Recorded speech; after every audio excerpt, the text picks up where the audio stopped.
Hi అండి. Welcome to Deva Sri videos. ఈరోజు నా వీడియోలో వచ్చేసి కాకరకాయ తినాలంటే చాలామంది అబ్బా చేదుగా ఉంటుంది అని అనుకుంటారు కదా! ఆ విధంగా చేదు లేకుండా కాకరకాయ ఫ్రై అనేది ఏ విధంగా చేయాలో నేనైతే ఈ వీడియోలో మీకు చూపిస్తున్నాను. ఎక్కడ స్కిప్ చేయకుండా అయితే చూసేయండి. నేనైతే ఇక్కడ హాఫ్ కిలో కాకరకాయలు అయితే తీసుకున్నానండి. ఈ విధంగా పొట్టు తీసేసి రౌండ్ షేప్లో కట్ చేసుకొని పసుపు ఉప్పు అయితే వేసి ఇలా కలుపుకున్నాను. కలిపి ఒక పక్కన అయితే ఒక 10 మినిట్స్ అనేది ఉంచాలి. తర్వాత ఒక పిడికెడు చెనాపలుకులు తీసుకొని వేపుకోవాలండి. 2 స్పూన్ల ధనియాలు కూడా వేపుకోవాలి. నెక్స్ట్ ఒక 10-12 వరకు ఎండుమిరపకాయలు కూడా వేపుకోవాలి. ఇవన్నీ సపరేట్గా వేపుకోవాలి. ఇక్కడ మనకి కావాలనుకుంటే నువ్వులు కూడా వేపుకొని వేసుకోవచ్చు. పుట్నాల పప్పు కూడా ఒక పిడికెడు అనేది తీసుకుంటున్నానండి. పుట్నాల పప్పు వేపాల్సిన అవసరం లేదు. ఇదంతా నేను హాఫ్ కేజీ కాకరకాయలకైతే చెప్తున్నాను. ఈ విధంగా తీసుకొని వీటన్నింటిని మిక్సీ చేసుకోవాలండి. పిండిలా చేసుకోవాలి. మిక్సీ పొడిలాగా చేసుకోవాలి. మిక్సీ చేసిన తర్వాత మనం ముందుగా పెట్టుకున్నటువంటి కాకరకాయలు ఉంటాయి కదా, ఈ కాకరకాయలను 10 నిమిషాల తర్వాత ఇలా అయితే పిండాలండి. పిండితే అందులో ఉన్న వాటర్ అంతా వచ్చేస్తుందండి. వాటర్తో పాటు ఇలా చేయడం వల్లనే మనకి ఇక్కడ చేదు అనేది పోతుందండి. ఈ విధంగా చేస్తే చేదు అనేది పోతుంది.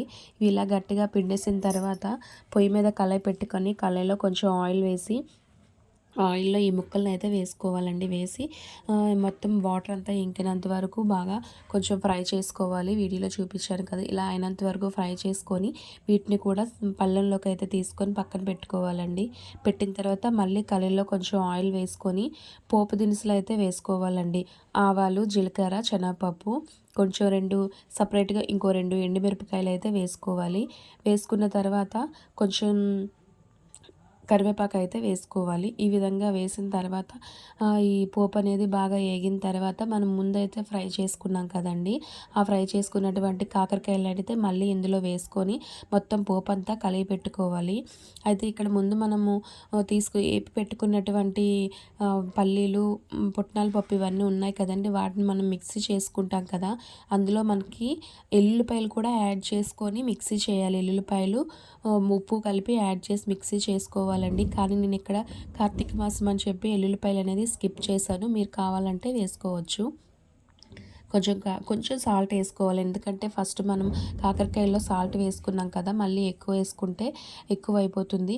ఈ విధంగా తయారు చేసుకున్నటువంటి ఈ పొడిని అయితే మనం వచ్చేసి ఈ విధంగా మనం వేపుకున్నటువంటి కాకరకాయల్లో అయితే మనం ఈ విధంగా అయితే వేసుకోవాలండి. ఇవి వేసిన తర్వాత టేస్ట్ మారిపోతుందండి. ఇంకా చాలా స్పైసీగా నీట్గా చాలా బాగుంటుందండి. మీరు ఒకసారి ట్రై చేసేయండి. నెక్స్ట్ వచ్చేసి ఇంకా ఈ పొడి ఉంది కదండి, దీన్ని అయితే మనం వేడి అన్నంలో కానీ ఇడ్లీలో కానీ వేసుకోవచ్చు.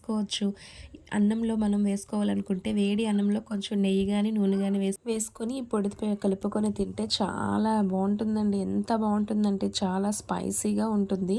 మీరు ఒకసారి ట్రై చేస్తారని అయితే నేను అనుకుంటున్నాను. ఈ వీడియో నచ్చినట్లయితే ప్లీజ్ లైక్ చేయండి. అండ్ నా ఛానల్ని ఎవరినైతే సబ్స్క్రైబ్ చేయలేదో వాళ్ళైతే నా ఛానల్ని సబ్స్క్రైబ్ చేసుకుంటారని అయితే నేను అనుకుంటున్నాను. వీడియో నచ్చితే ప్లీజ్ లైక్ చేయండి ఫ్రెండ్స్. Thank you. బాయ్.